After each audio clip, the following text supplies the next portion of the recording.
Mesdames et messieurs, bonjour et bienvenue à ces bulletins d'information. Le docteur Denis Mukwege, prix Nobel de la paix et lauréat de plusieurs reconnaissances internationales, a décidé de prendre congé de la fondation Panzi et de ce qu'il a rendu célèbre dans le monde entier.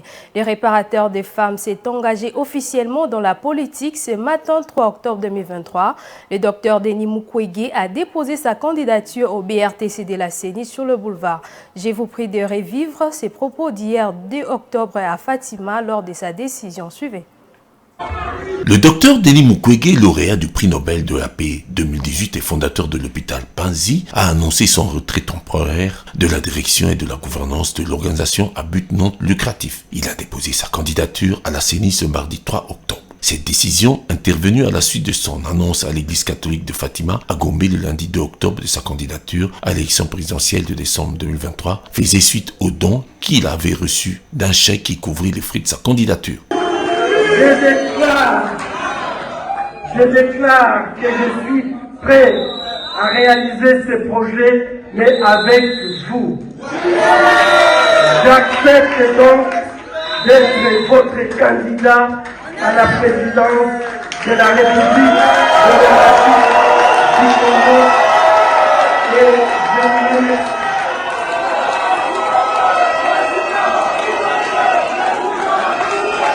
Le docteur Denis Mukwege, humanitaire et médecin renommé, soutenu par plusieurs organismes à l'échelle nationale et internationale, en raison de ses exploits dans la médecine, s'engage dans un domaine qui n'a rien à voir avec le sien. Sa candidature à l'élection présidentielle est une décision très risquée au regard du cynisme traditionnel et universel de la politique. À ce jour, l'opposition à la présidentielle face à Félix Tshisekedi compte parmi ceux qui se sont décidés Adolphe Muzito, Matata Pognon, Franck Diongo et à venir Moïse Katumbi annoncé pour ce 3 octobre aussi, Martin Fayulu et Délice Sanga.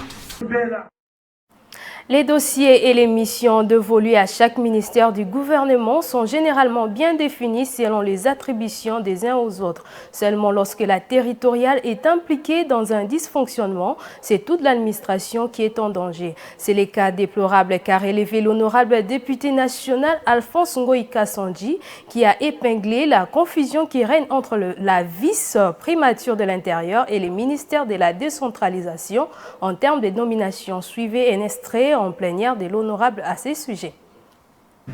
Honorable Président, il y a un problème très sérieux qui se passe au moment où nous parlons ici, au sein du gouvernement. Il faut qu'on en parle avec votre autorisation. Le vice-premier ministre, le ministre de l'Intérieur, a nommé les chefs de secteur. Les chefs de secteur hier, le ministre de la décentralisation a sorti aussi un arrêté nommant les chefs de secteur. Et la nuit, ici, le vice-premier ministre, ministre de l'Intérieur, envoie un message au gouverneur de province de ne pas installer les chefs de secteur nommés par le ministre de la décentralisation. Est-ce qu'il y a une coordination au sein du gouvernement? Honorable Président, plus grave encore, on a nommé les chefs de secteur dans les chefferies. Je vous en cite, dans la province du Haut-Lomami, dans la chefferie de Kapami, on a nommé un chef de secteur dans la chefferie. Dans la chefferie de Upungu, toujours dans la même province, on a nommé un chef de secteur dans cette chefferie, là où il y a un chef de la chefferie. Honorable Président, je demande donc, demandez à son Excellence, Monsieur le Premier ministre, d'annuler ces choses, ces désordres. Après avoir dénoncé l'endettement de la ville de Kinshasa, le collectif des avocats de la ville de Kinshasa a déposé une plainte au parquet général près la Cour de cassation contre le président de l'Assemblée provinciale de Kinshasa, Godin Poy, pour diffamation. Dans une correspondance, les avocats de la ville ont sollicité la levée des immunités parlementaires afin de répondre devant la justice. Regardez. L'hôtel de ville de Kinshasa, au travers ses avocats, a déposé une plainte au parquet général près la Cour de cassation contre le président de l'Assemblée provinciale de Kinshasa, Godem Poy, pour des propos diffamatoires contre la ville de Kinshasa. Selon la plainte déposée par les avocats, les propos de Godem Poy disant que les régies financières sont remplies de fausses pièces comptables visent à discréditer l'exécutif provincial auprès des banques. Ces propos se résument en ces termes: la ville de Kinshasa s'est endettée aujourd'hui à plus de 150 millions de dollars qui ne sont pas justifiés.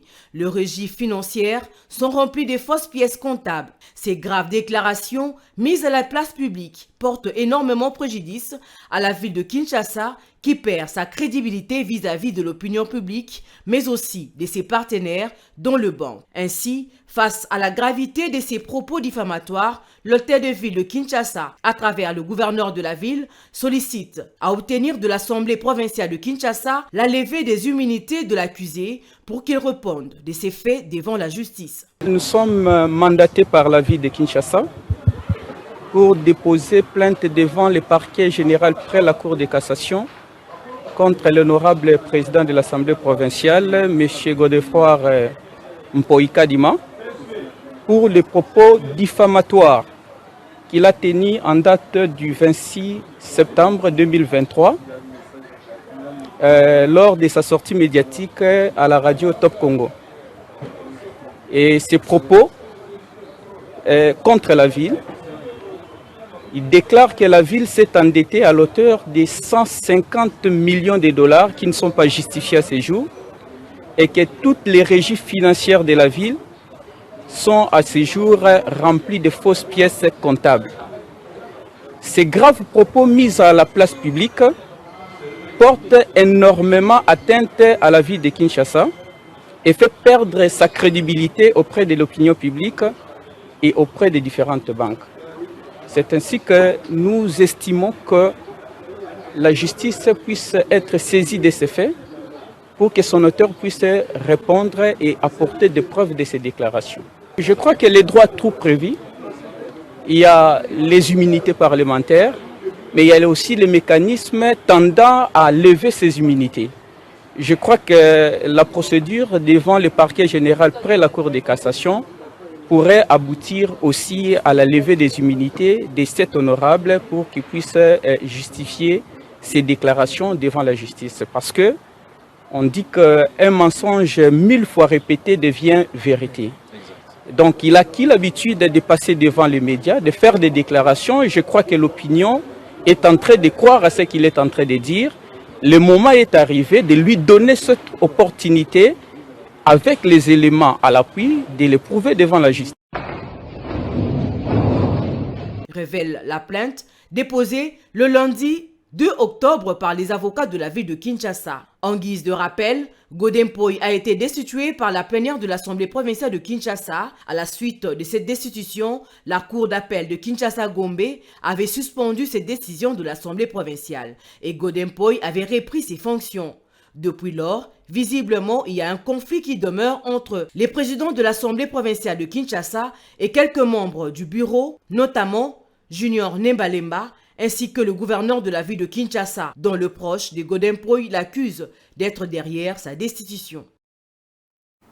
Pour finir, l'ancien président tanzanien Jakaya Kikwete a fait les déplacements jusqu'à Lubumbashi au moment de la présence du chef de l'État congolais, Félix Tshisekedi, dans le Grand Katanga. Ces passages diplomatiques s'inscrivent dans le cadre du renforcement de plusieurs facilitations liées à la restauration de la paix dans la région des Grands Lacs. Suivez ces reportages de nos confrères de la chaîne nationale.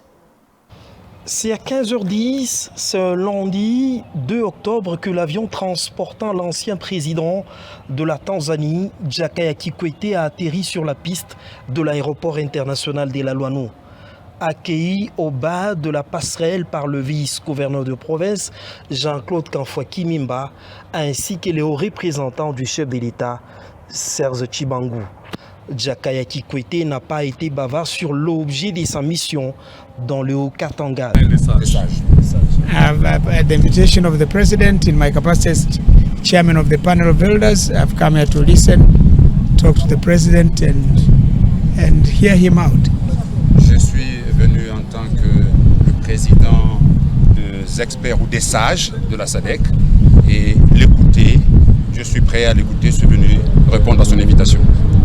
Notons que les séjours de l'ancien chef de l'État tanzanien à Lubumbashi coïncident avec la visite de travail du président de la République, Félix Antoine Tshisekedi Tshilombo, dans le Haut-Katanga. C'est la fin de ces bulletins d'information. À toutes et à tous, merci de l'avoir suivi.